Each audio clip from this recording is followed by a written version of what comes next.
was that shape, that roundness, that reminded me of the other thing that Brazil is most famous for.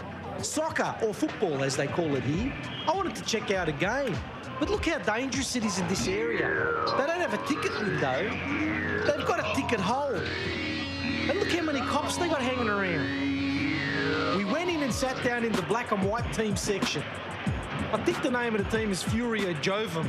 And we found out later the supporters are that violent, they even riot amongst themselves. But unlucky if you were following the other team. If you can see over there, there's like, well, maybe 7, 12.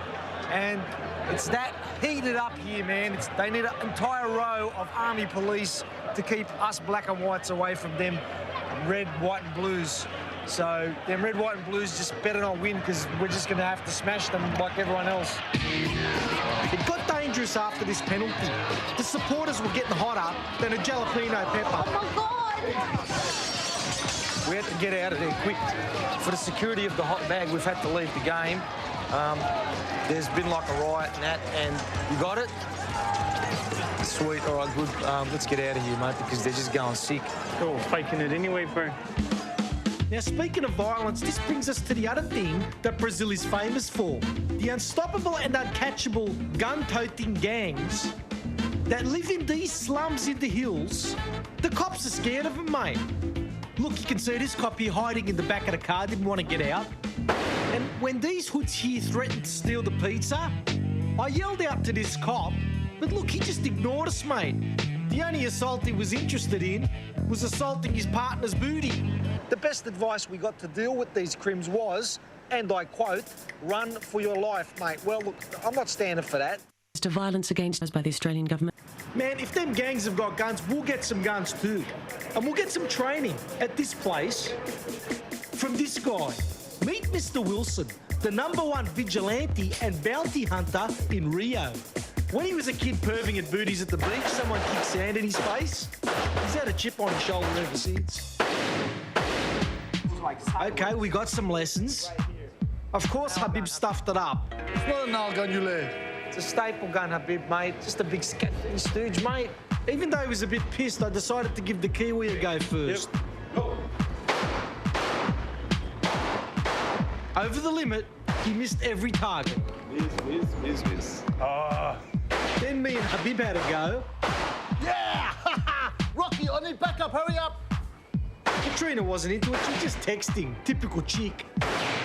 You haven't hit it once. I'm only used to moving targets, you lad. These like targets are still. It was time to call in the big gun, the Magnum. The Maori proved alcohol affects performance. He's shooting blanks, you lad. Me and the boys loved the Magnums. We just had to get some photos with them. Big smile for Bankstown. That was a good one. One more, yep. And smile. Back in Australia, like when you come on the gun range, there's all this safety and that.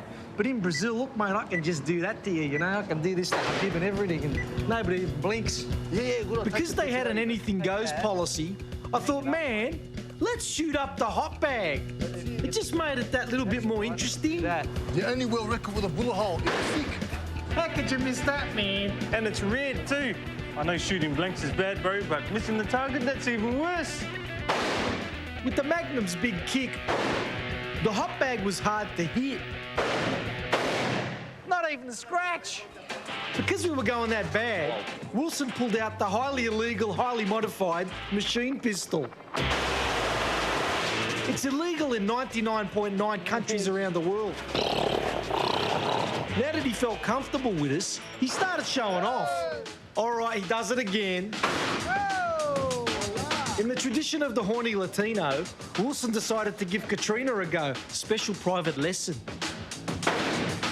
She handled the Magnum like a zub in the back seat. No problem at all.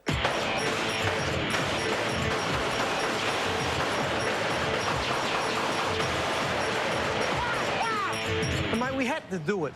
Because we've been travelling around the whole world. We needed to release some like pressure and that, because the tension, you know, of being on this trip, the personalities clashing. Look at that, mate. I mean, that's a top tension release. I'd recommend this for people who work in offices and they get the road rage and the office rage. Come and shoot a gun, mate. You feel good at the end. Now, our psycho cameraman, he felt left out, so we gave him a shot. And while Wilson was distracted, I knocked off one of his guns. And, mate, if anyone wants to get smart with this world record pizza, they're going to cop a cap. The sun went down on Rio, and I didn't feel entirely safe with only a gun. And knowing that Habib and the Kiwi lacked hand-to-hand combat skills, I needed to take them here. It's a class for the local fighting style called capoeira. You know, when you go in there, it starts off pretty normal. Bit of push-ups, bit of running around to warm up. But then they brought out the strange instruments and they started playing the capoeira music. Had a good beat. And I've got to admit, some of the guys do have some tip-top flippy moves. I was hoping I might learn some moves, or maybe Habib and the Kiwi would. But it's hard to get aggressive when they're singing love songs to the rainforest. I didn't know if I was doing training or if I was at a party. Habib was confused too. He started dancing.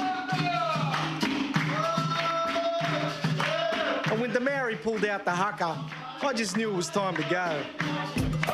Capoeira is too dancey. It's just not practical for fights. You might make a few friends, but we needed a different fighting code, one that would suit Kev and Habib's particular stoochiness in case of a hot bag security alert. So I came here to the Brazilian Jiu-Jitsu school. And because I'm connected with the martial arts, we're gonna learn some tricks for you, mate, and for you. It's run by the Gracie family. 3 generations of Brazilian Jiu-Jitsu masters. Well, what's it called? Jiu-Jitsu, mate. What's this guy got against Jews? That old guy in the picture, he started the whole thing. And that guy there is his son. He's the master of this dojo. I'm a Royler Gracie, 4 times world champion. And then I'm here to help you guys. We need to teach them how to defend this world record hot bag. Now, I was wondering if you could show them what to do if someone tries to, take it off them. Here we go. The Maori attempts to steal the hot bag.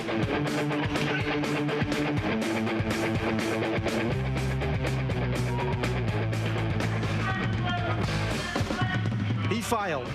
Time for Habib to have a go.